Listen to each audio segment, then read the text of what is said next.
안녕하세요. 뉴스데스크의 바람잡이 지영은입니다. 안녕하세요. 이선영입니다. 금요일입니다. 와!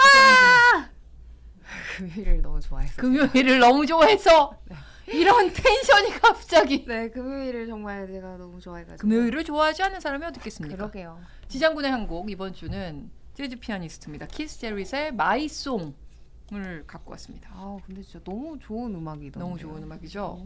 이와이하고는 아무 상관이 없습니다. 이제 저희가 시즌 2가 얼마 남지 않았습니다. 언제인지는 지금 비밀입니다.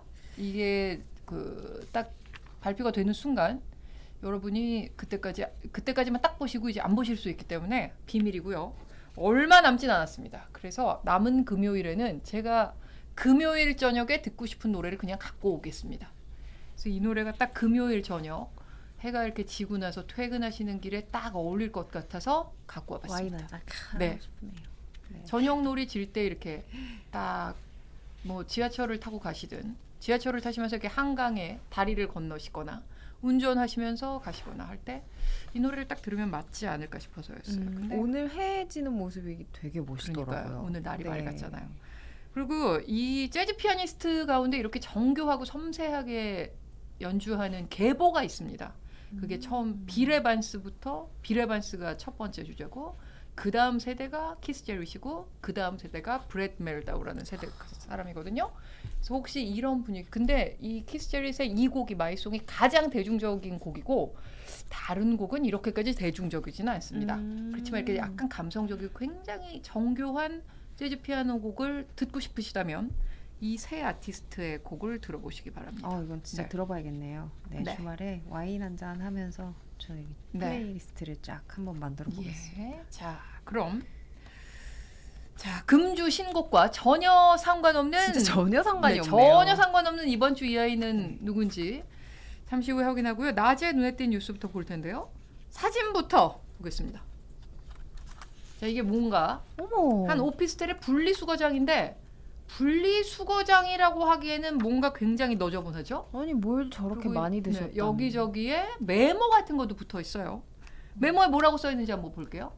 12월 17일 밤 9시 30분 두 여자분 이렇게 갖다 버리면 안 되는 것 아닙니까? CCTV에 다 찍혔으니 잘 처리해 주세요. 잘 처리해야 다 같이 깨끗한 환경이 되리라 생각합니다. 관리인 이렇게 메모가 있습니다.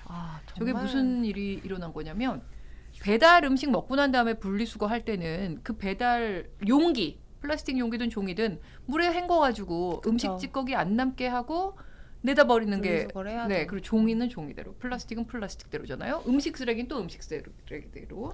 근데 이 오피스텔 분리수거장에 먹다가 남은 음식을 그대로 용기에 담은 채 저렇게 내놓은 겁니다.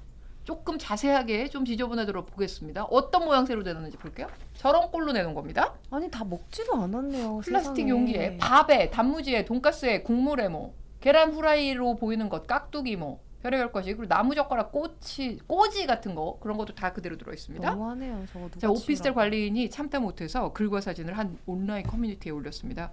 근데 사진 봤더니요 이 도시락 말고도요 중국 음식 먹다 남긴 것까지도 그냥 내놨더라고요. 그래요? 그 회수용 그릇이. 네, 회수용 그릇이 아니고 일회용기에 네, 담긴 네. 중국 음식. 어머, 그래서 관리인이 수차례 정리를 부탁했지만 요지부동이어서 결국 해당 입주민들의 성별과 명수 아까 여자 두 분이라고 했잖아요. 투기한 시각까지 딱 특정하고 이렇게 온라인 커뮤니티에 글을 올린 겁니다. 근데 그 이후에 어떻게 치우셨는지 어쨌는지 궁금하네요. 그러니까 말이에요. 그러니까 본인이 뒷정리하기 귀찮다고 저렇게 내놓으면 누군가는 치워야 되는 거잖아요. 그러게요. 제가 이럴 때 잘 쓰는 표현이 있습니다. 이 타이밍에 뭐 유튜브를 10분 활용해서 험한 말을 할 수밖에 없는 상황인데 먹는 이거 얘기해도 될까요? 먹는 모모 따로 있고 치우는 놈 따로 있냐? 치우는 사람 먹는 모모 따로 있고 치우는 사람 따로 있냐? 그런 얘기를 그러게요. 합니다. 옛날에 저희 부서에서 뭐 시켜 먹을 때도 꼭 이렇게 다 같이 먹어놓고 안 치우는 사람들이 있어요. 그 얘기 들었죠. 네. 네. 선배랍시고 안 치우고 뭐 괜히 담배 피러 가는 척하고 안 치우고 그게 몇 번 계속돼서 제가 한번 이렇게 딱 치고 먹는 뭐뭐 따로 있고 치우는 사람 따로 있냐라고 부서에서 소리를 질렀던 적도 있습니다. 멋있습니다. 네. 예. 먹은 사람이 치우는 겁니다. 관리인 분이 치워주시는 게 아닙니다. 맞아요. 네. 네. 좀 각성하시고 얼른 좀 수습을 네. 했다는 소식이 들렸으면 좋겠네요. 왜 저러고 살까요? 그리고 그러게요. 그런 분들 엘리베이터에 먹다 남은 그 일회용 커피컵 두고 가시는 분들 왜 그러는 거예요? 왜 그러시는 겁니까? 정말? 네. 그러지 그리고 마세요. 아파트 주차장에 먹다 남은 그 커피 왜 그러는 왜 거예요? 그러시는 겁니까? 먹고 난 그 음료캔 왜 거기 두고 가시는 겁니까? 도대체 집에 가서 치우십시오. 네, 참 그러지 마십시오. 네. 저는 그걸 정말 싫어해서 네. 제 차가 쓰레기장이에요. 아 밖에 안 버리고 차에다 버리는. 네. 이거 괜찮잖아요. 제 소유니까요. 네. 네. 그렇습니다. 방은 어떻습니까? 방도 뭐 마찬가지죠. 네. 네. 네. 긴 말 하지 네. 않겠습니다. 저는 이 기사 올라왔어요. 네. 한우가 반값이라니. 하나로마트 오픈런 진풍경. 이거 오늘 혹시 하나로마트 가셨던 분들이 계시는지 오늘 뭐 이런저런 매체에 네. 사진이 다 났더라고요. 네, 궁금한데요. 푸드에서도 이제 소프라이즈 이야기 했었잖아요. 그러니까 한우 도매 가격이 떨어져서 이제 축산 농가가 울상이인데 소매 가격은 그만큼 떨어지지 않아서 소비자들은 또 안 사 먹고 이런 그렇죠. 악순환이 계속됐었잖아요. 그래서 축산 농가도 좀 돕고 소비를 촉진해서 또 소비자들에게도 좀 부담을 덜어주는 그 한우 반값 행사가 오늘부터 4일 동안 진행된다는 맞습니다. 내용이었습니다. 우리 푸드에서도 말씀드렸었어요. 네. 오늘부터 19일까지 17, 18, 19 이렇게 해서 오늘이 첫날이었는데 네. 전국 하나로마트에서 그야말로 오픈런이 벌어졌다고 합니다. 그래서 이제 하나로마트가 보통 이제 오전 8시나 9시에 여는데 당연히 일찍부터 매장 밖에 줄이 늘어섰고 네. 또 이제 어떤 분은 아예 새벽 5시에 첫 차 타고 와서 줄을 서신 분도 계시더라고요. 그래서 그 한 지점 같은 경우에는 대기표를 미리 준비해 놨다가 이제 줄 서신 분들한테 나눠줬는데 네. 너무 빨리 동이 나서 한참 기다리셨던 분들은 아쉽게 발걸음을 돌리기도 했다고 네. 하고요. 이제 서울 창동점의 경우 한 사람당 이제 뭐 불고기, 국거리, 뭐 등심 이렇게 해서 최대 7회까지 살 수 있게 준비를 이제 제한을 걸었는데도 준비한 물량이 30분도 안 돼서 팔렸다고 하고요. 또 양재점도 40분 만에 준비한 물량 2,000팩이 끝났다고 합니다. 이게 가격이 30% 이상 싼 거거든요. 네. 최소 30% 네, 할인이다 네. 보니까 안 살 수가 없죠. 그렇죠. 그래서 쟁여두고 싶어지죠. 네, 오늘 기회 놓치신 분들 이제 주말에 또 코털 날리시면서 네. 오픈런을 아침에. 하셔야 될 것 네. 같은데 이게 좀 치열해서 이번에는 못 사 먹을 것 같다 하시는 분들도 걱정 안 하셔도 되는 왜요? 게요. 앞으로 이 소프라이즈 행사를 계속 할 거라고 해요. 그래서 다음 달과 6, 7월 그리고 10월에서 12월 이게 좀 한우 비수기 네. 기간이래요. 그래서 네. 이때도 비슷한 행사가 있을 거라고 하니까 꼭 챙겨서 네. 네, 여러분 한우 드실 수 있기를 바라보겠습니다. 네. 그리고 이게 하나로마트에서 시작했지만 하나로마트만 하면 또 전체적으로 막 이렇게 붐이 생기지 않으니까 다른 대형마트들도 맞아요. 동참하는 네. 경우가 많더라고요. 네. 그러니까 우리 동네에 하나로마트가 없다고 낙담하지 마시고 동네에 있는 마트 다른 뭐 있잖아요. 이땡땡 뭐 아니면 뭐 있잖아요. 네. 거기에서 혹시 하는지도 챙겨보시기 바랍니다. 자, 낮에 눈에 띈 뉴스를 봤고요. 8초 후 이번 주 이아이와 함께 돌아오겠습니다.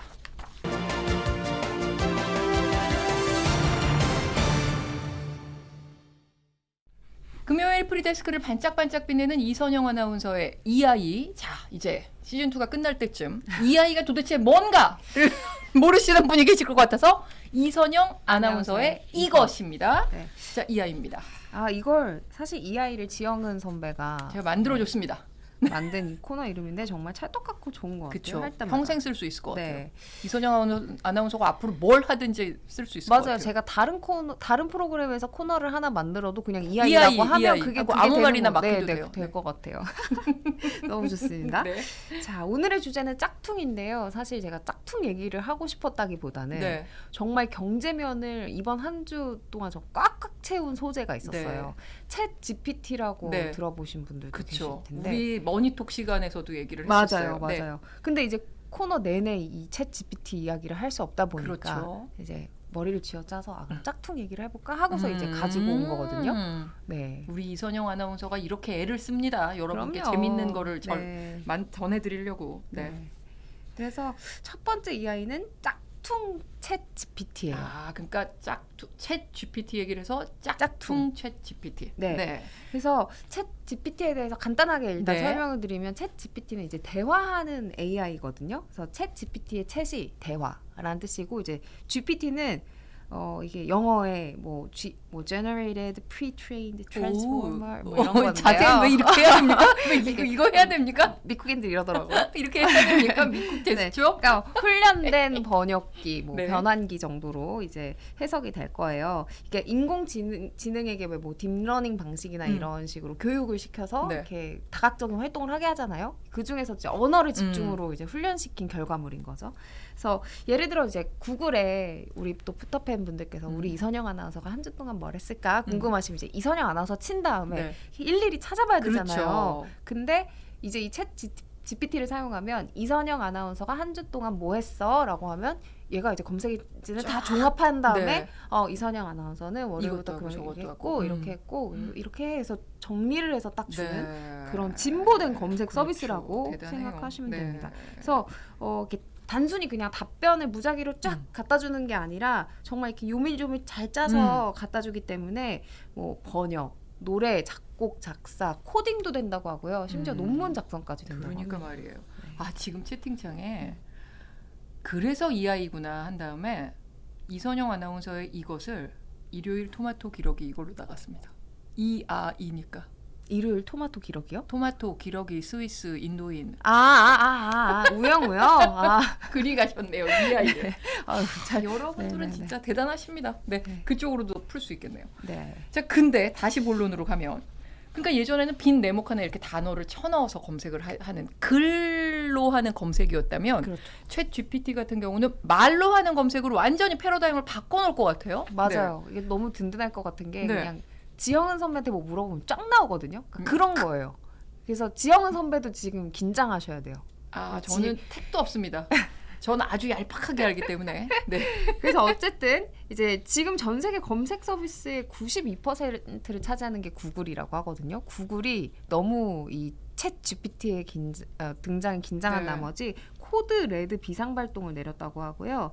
그러니까 이제 말씀하신 것처럼 글로 찾는 검색에서 대화로 찾는 검색으로 너무 빨리 변환이 될까봐 긴장을 하고 있고, 심지어 이제 유튜브 네. 영상 검색의 뭐 최강자잖아요. 네. 여기 유튜브도 지금 굉장히 긴장을 하고 있다고 해요. 왜냐하면 챗 GPT를 개발한 이 오픈 AI 측이 동영상 기반의 서비스 준비하고 있다라고 발표를 했거든요. 그래서 이게 챗 GPT가 도대체 얼마나 많은 사람들이 이용하는 거길래 이러냐라고 하실 수도 있을 것 같아요. 사실 저도 한 번도 아직 이용은 안 해봤거든요. 네. 근데 수치를 들으시면 납득이 갈 거예요. 한 글로벌 투자은행이 분석했는데 챗 GPT가 출시한 지 5일 만에 100만 명 서비스 이용자를 이제 끌고 왔고요. 그리고 2개월 만에 사용자 1억 명을 돌파했는데 이 1억 명을 돌파하기 위해서 인스타그램은 30개월이 걸렸고요.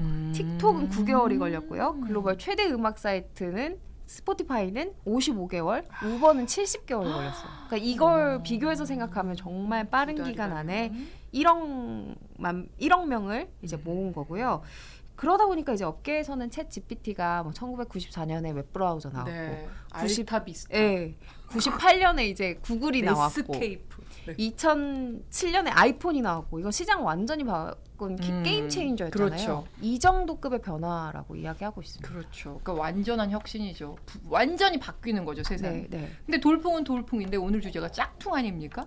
지금 이제 출시한 지 2달이 됐는데 2달 만에 사용자 1억 명을 돌파한 동시에 중국에서 짝퉁이 나왔다. 그러니까요.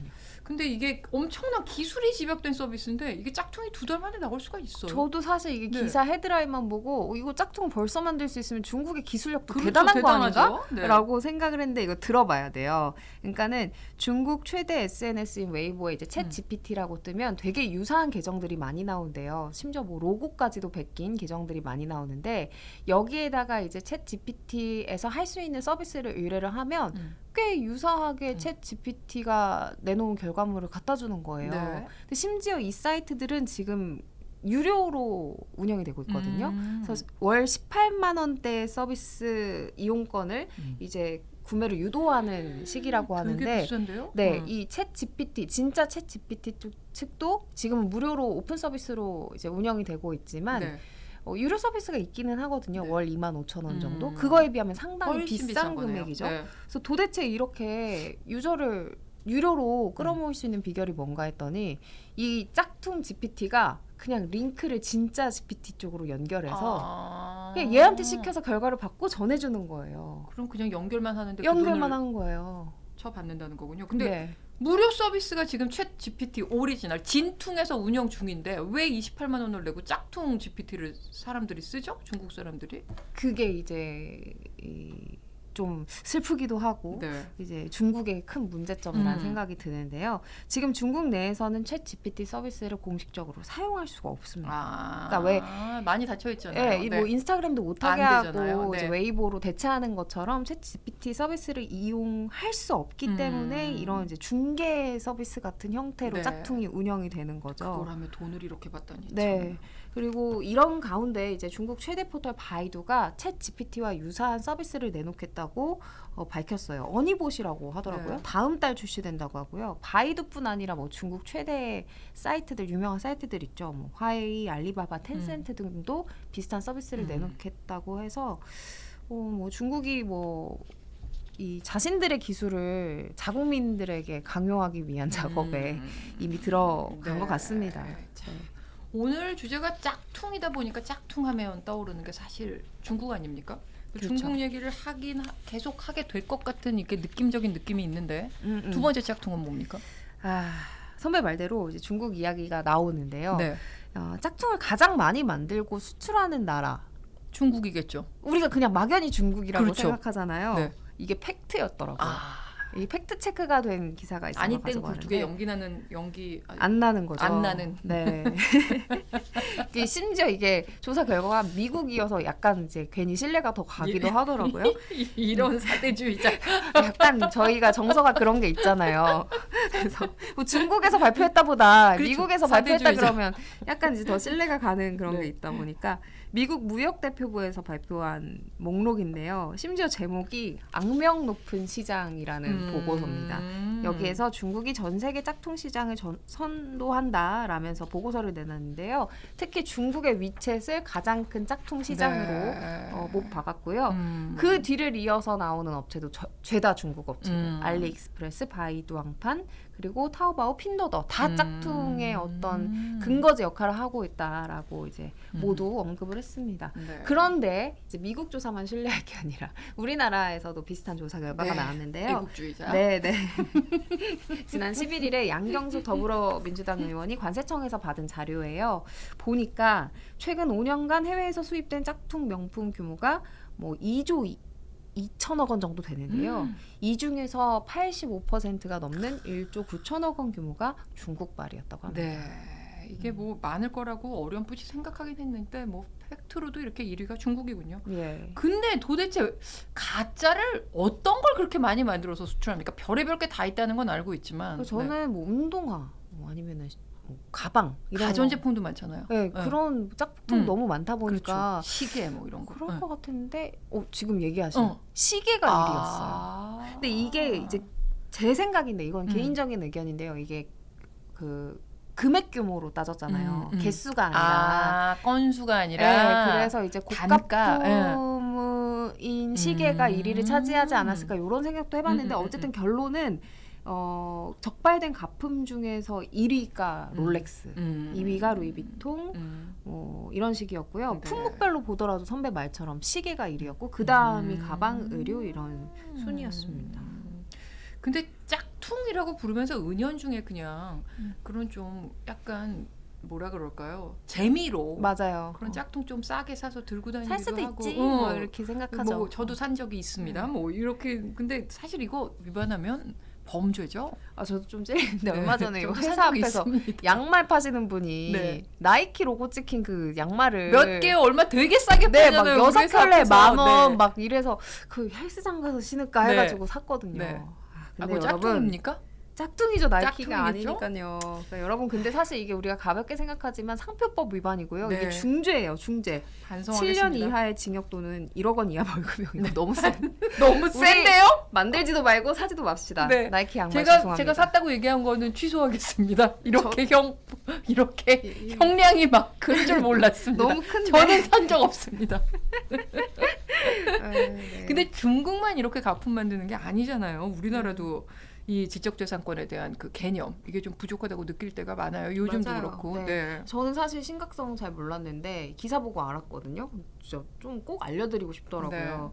이게 패션 업계에 만연하대요. 그러니까 정말 정성껏 만든 로고를 조금만 바꿔가지고 맞아요. 자기네 되게 것처럼 많아요. 네, 파는 경우가 굉장히 많다고 하는데 이게 피해를 호소해도 쉽게 변하지도 않고 사람들한테 이게 중요성 인식이 안 되다 보니까 변화가 없어서 패션 업계의 중소사업자들이 협회까지 최근에 발족했습니다. 그 아시는 분들도 있을 거예요. This is never that. 그리고 리, 마르디 메르크디 그리고 젊은 사람들이 네. MMLG, 커버낫 이런 MZ 세대들한테는 굉장히 더 익숙한 브랜드들의 이 그 경영자들이 네. 한국 브랜드 패션 협회를 조직해서 우리 K 패션 브랜드의 지적재산권을 지키는 활동을 하기로 했습니다.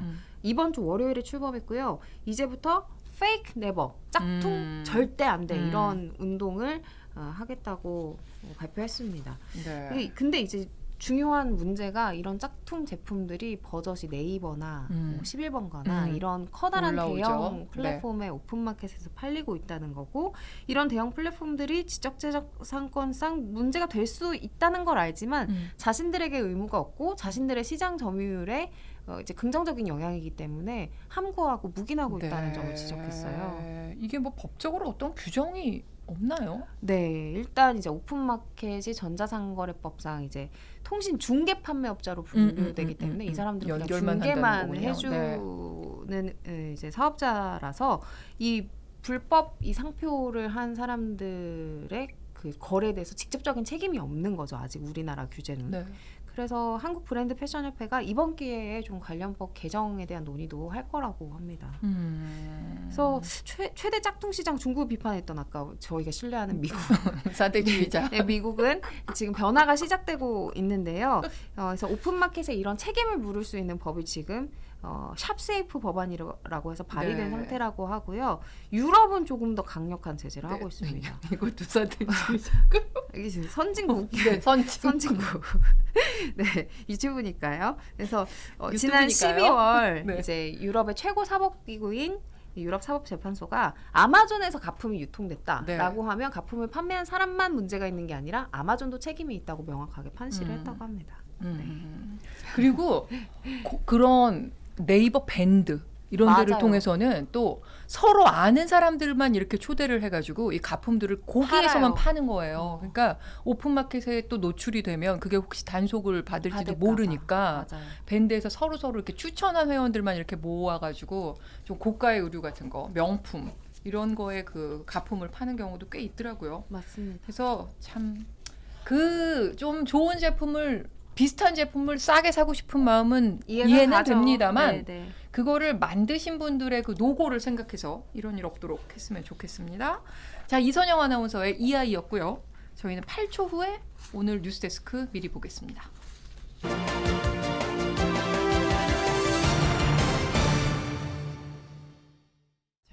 자, 오늘 첫 소식은 뭔지 알 것 같아요. 뭔지 아시겠죠? 뭐 지금 뭐 이것만큼 큰 뉴스가 어디 있습니까? 이재명 대표 구속영장 청구 속보가 톱블록 채우고 있습니다. 먼저 이 소식부터 나갑니다. 오늘. 자, 더불어민주당이 윤석열 정권에 대한 대규모 규탄 대회를 가졌습니다. 이 자리에서 이재명 대표가 뭐라고 그랬냐면 제가 정확하게 해야 되니까 보고 읽겠습니다. 권력을 맡겨놨더니 야당 사냥 정적 제거의 혈안이다. 국가가 정치가 이렇게 망가져서야 되겠나? 라고 목소리를 높였고요. 거대한 촛불의 강물로 현 정권을 끌어내릴 만큼 국민은 강하고 집단지성은 살아서 움직이고 있다. 경고했습니다. 오늘 규탄대회에 전국 17개 시도당 위원장과 당직자, 보좌진, 그리고 이 대표의 지지자들까지 민주당의 추산에서는 2,500여 명이 참석한 것으로 집계가 됐습니다. 이재명 대표 이와는 별도로요. 검찰이 적시한 혐의를 구체적으로 반박하는 20쪽짜리 설명 자료도 보도자료로 배포를 했습니다. 좀 모두 돈과 관련된 범죄에 들인 만큼 돈의 흐름이 가장 중요한데 모든 혐의 사실에서 이 대표에게 흘러간 돈의 흐름은 전혀 언급되지 않는다는 것이 이 20쪽짜리 자료의 골자였습니다. 그렇지만 검찰도 만만치 않습니다. 검찰이 구속영장 청구서 오늘 몇몇 매체에서 실렸는데요. 뉴스데스크에서도 이걸 다룹니다. 구속하지 않으면 일방적인 출석 연기 등을 통해 수사, 재판 절차 지연을 초래하고 추가적 증거 인멸을 시도할 가능성이 높다. 그러면서 강한 표현을 쓰면서 구속 필요성을 강조했는데 아시탑이 시정농단 이런 용어를 썼습니다. 맞아요. 네. 아시타비가 뭐냐? 똑같은 상황에 처했을 때 자신과 타인을 다른 시선으로 바라보는 이중잣대를 가진 사람을 뜻하는 사자성어입니다. 그리고 최근까지도 정성호 의원 등이 그 3명의 구속된 측근들을 접견해서 뭐 다른 알리바이를 만들어라. 뭐 결정적인 증거가 없다고 하면 이재명이 대통령 되는 거다. 뭐 이런 얘기를 한 것이 회유라고 얘기하면서 실체적인 진실 은폐 시도를 계속 반복하고 있다. 이런 점을 적시하고 이런 점을 고려하면 징역 11년이 훨씬 웃도는 형이 선고될 것이 명백하다고까지 되게 얘기했습니다. 구체적으로. 네, 굉장히 그러네요. 구체적으로 검찰도 지금 말씀을 민주당하고 검찰 사이에 어떻게 보면 대혈전이 이제 벌어지고 있는 상황인데요. 어떻게 될까요? 톱블록에서 취재기자 출연까지 포함해서 5개 아이템에 걸쳐 이번 상황을 총정리하겠습니다. 자, 다음입니다. 큰 죄를 지어서 실형을 받은 의사가 있다. 의사 면허를 계속 유지해도 될까요? 아니면 취소해야 될까요? 의료사고 말고 그냥 중죄요. 뭐 예를 들면 네, 살인죄, 의료사고가 아니고 뭐 강력범죄, 음주운전으로 아우. 인한 뭐 음주운전 뺑소니. 이게 히포크라테스 선서만 생각하면 취소해야 될 것 같은데. 그렇죠. 그런데 그래서 국회 복지위가 그렇죠. 사람의 목숨을 살리는 게 예. 의사니까요. 예. 금고형 이상의 처벌을 받을 경우 의사 면허를 취소하는 법안을 국회 본회의에 상정했습니다. 근데 지금까지 이런 방향으로 법 개정이 추진될 때마다 의사협회가 의사 단체들이 강력하게 반발해서 무산시켰었거든요. 이번에도 파업에 들어가겠다고 반발하고 나섰습니다. 의료와 무관한 사적 행위로 처벌받은 거라면 면허 박탈은 안 된다 이런 주장인데요. 뉴스데스크에서 자세한 내용을 보시고 지금 선영 씨도 의견을 밝혔는데 각각의 의견이 있으실 것 같습니다. 어떻게 해야 할지 한번 생각해 보시기 바랍니다. 자, 튀르키예 지진 속보도 오늘 나와 있습니다. 강진 발생 12일이 넘었는데 골든타임 한참 넘겼지만 기적은 계속되고 있습니다. 네, 이 감동의 현장 오늘 뉴스데스크에서 확인하시기 바랍니다. 자, 이제 본방 시작할 시간입니다. 이어지는 뉴스데스크 시청해 주시고요. 저는 다음 주 화요일 저는 금요일에 다시 돌아오겠습니다. 감사합니다. 감사합니다.